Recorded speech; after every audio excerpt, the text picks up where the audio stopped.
তো প্রথমে দেখুন আমি এই যে ফাইলে যাবেন, তারপর নিউতে আসবেন। নিউতে আসার পরে এখান থেকে 1000 বাই 1000 পিক্সেল নেবেন।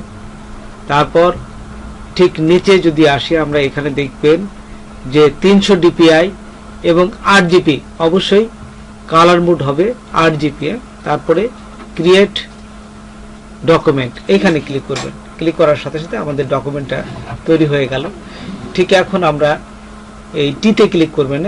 এই যে টুলবার টিতে ক্লিক করার পরে আমরা যে লেটার দিয়ে লোগোটা তৈরি করব সেই লেটারটা লিখব ডিপি। দেখুন ডিপি লিখলাম।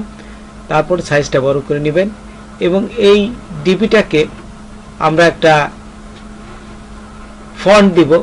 আমরা এই মনসিরাত এই ফন্টটা দেব, খুবই পপুলার একটা ফন্ট।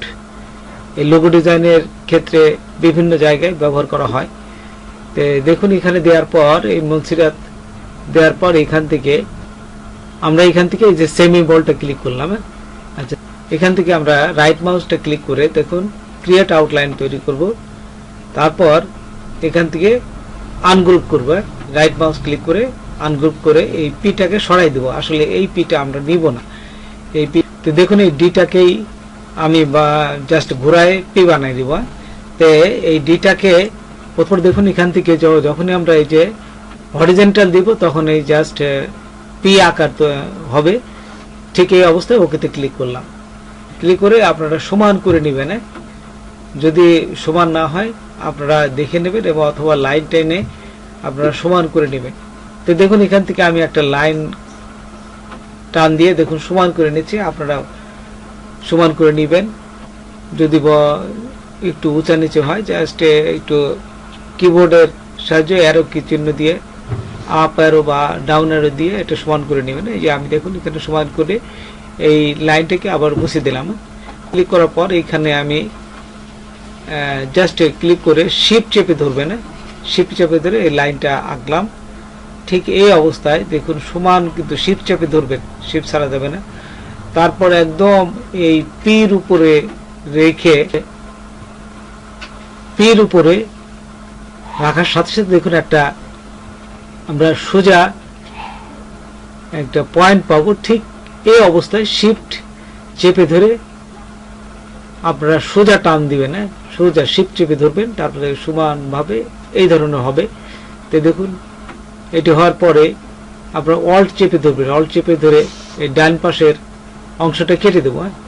তারপর জাস্ট এই যে নিচের পির নিচের অংশে আমি এখানে জাস্ট ক্লিক করার পর শিফট এবং অল্ট চেপে ধরবেন। অল্ট চেপে ধরে বাম পাশে টান দিবেন, তাহলে সমানভাবে চলে আসবে। ঠিক এই অবস্থায় আমি দেখুন এই ডিতে আসব। এখন ডির শেষ মাথায় আসে সমান যে অংশটা পাবো, ঠিক এই অবস্থায় শিফট চেপে ধরবো। শিফট এবং অল্ট চেপে ধরে এই যে এইখানে দেখুন সমান। এখন দেখুন ডির এই নিচের অংশে আমি শিফট চেপে ধরে যখন টানবো দেখুন এখানে একটা সমান অংশ চলে আসবে। ঠিক এই অবস্থায় এখান থেকে অল্ট চেপে ধরে এই বাকি অংশটা মুছে দেবেন। আচ্ছা, মুছে দেওয়ার পরে জাস্ট তারপরে উপরে অংশে দেখুন ডির যে উপরে অংশে এখানে জাস্ট ক্লিক করে আমি সমান মাপটা করে নিলাম।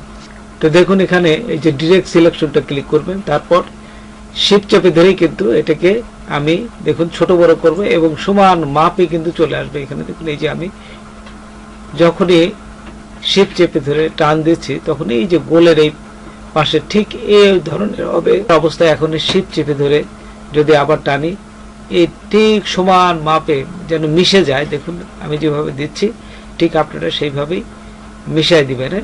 ঠিক ধরুন মিশাই দিবেন। আচ্ছা, মিশে দেওয়ার পর যখন দেখুন যে এই যে গোল মিশে গেছে এবং ঠিক এই অবস্থায় একটা কালার দিবেন। এই অবস্থায় আমি একটা কালার দিলাম। এই যে কালার দেওয়ার সাথে সাথে দেখুন কালার হয়ে গেছে। সিলেক্ট থাকা অবস্থায় অবজেক্ট, তারপর নিচে চলে যাব আমরা।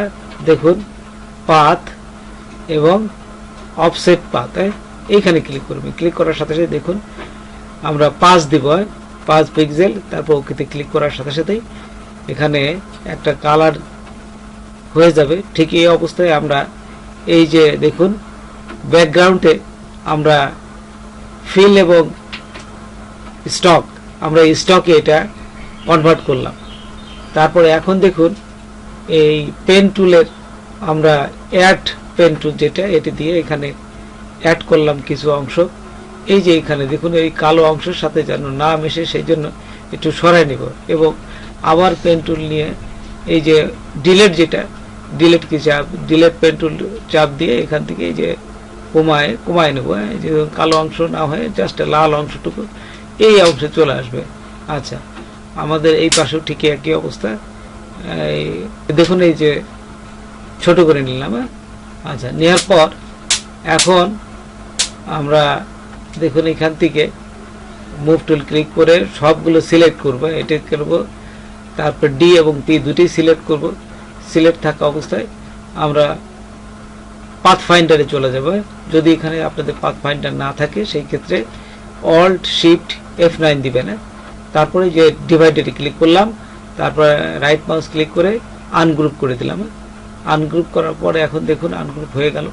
এখন এই যে দেখুন এই ফাঁকে ফাঁকে যেটি হয়েছে সবগুলো আনগ্রুপ হয়ে আছে। আমি এইগুলোকে মুছে দিলে দেখুন এই আকৃতি ধারণ করবে, সবগুলো মুছে দেবে না। এই যে এখান থেকে জাস্ট ডিলিট করে দেবো।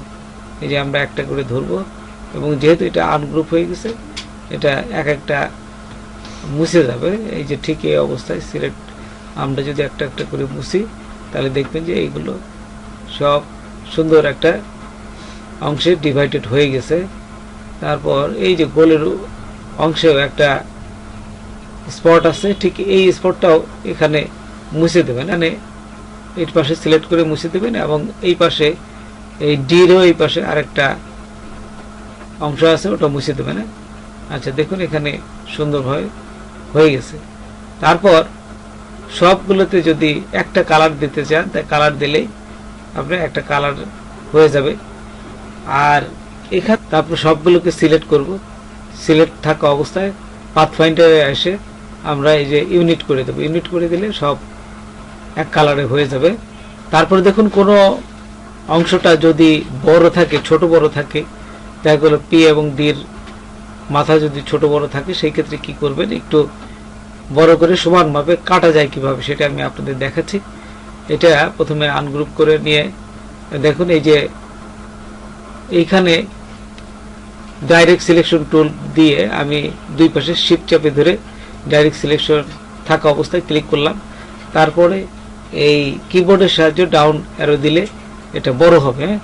তারপর রেক্টেঙ্গুলার দিয়ে আমি এগুলো সমান মাপে সিলেক্ট করলাম। এই রেক্টেঙ্গুলার এবং উপরের পি অংশটাকে সিলেক্ট করলাম। সিলেক্ট থাকা অবস্থায় ওই যে এখানে যায় দেখুন মাইনাস করে দিলাম, ওই যে পাথ ফাইন্ডারে যায় মাইনাস করে দিলাম। এইভাবে আপনারা সমান মাপে করে নিতে পারেন। তো বন্ধুরা, আজকে এ পর্যন্তই।